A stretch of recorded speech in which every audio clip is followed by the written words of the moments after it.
You are watching your press review on Dakaractu with Florence, journalist. Shortly, we will share with you the most important events of the week. See you soon.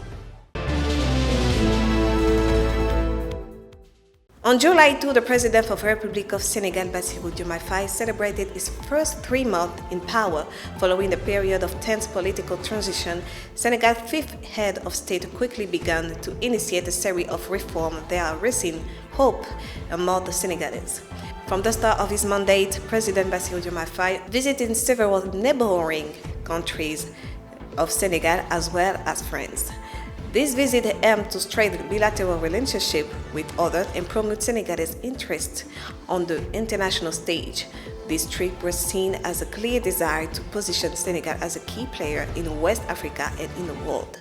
Alongside this diplomatic effort, it also focused on one of the domestic challenges, including reducing the cost of living. Faced with galloping inflation and growing economic pressure on households, he put in place measures aimed at stabilizing the prices of basic necessities and supporting the most vulnerable. This pragmatic and targeted approach was widely welcomed by the population. After the opening of the media conference on May 28, discussion on reform and modernization of justice developed. On Thursday, July 4, it was time for restitution. At the end of this meeting, the facilitator Babacar Gaye submitted to the President Bassirou Diomaye Faye a report made up of 30 recommendations.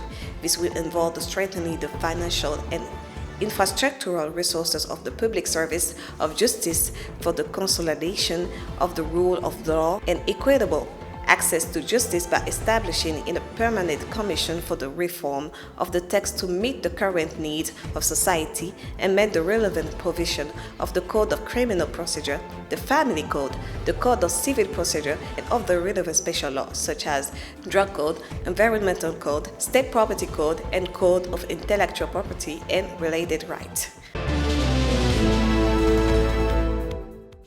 Recently, the United States of America celebrated its independence, and for this occasion in Senegal, a ceremony was organized on Wednesday, July 3, in which the Minister of Economic Planning and Cooperation took part, Abdourahmane Sarr.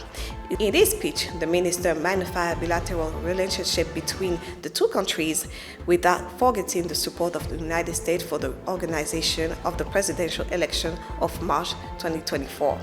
Project and other financing carried out in Senegal by the Department of State of the United States was not overshadowed by the Minister of Cooperation, who noted with satisfaction the positive impact on improving the living condition of Senegalese population and the performance of businesses.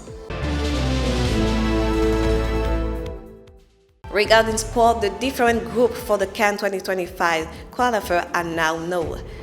48 African nations will fight for 24 places available for CAN 2025 in Morocco. Following the draw which took place the Thursday on Johannesburg, the 48 countries were divided into 12 groups. We would be entitled to tough matches such as Morocco against Gabon in Group B, Egypt against Cape Verde in Group C, Ghana and Angola in Group F, and even Senegal against Burkina Faso in Group L.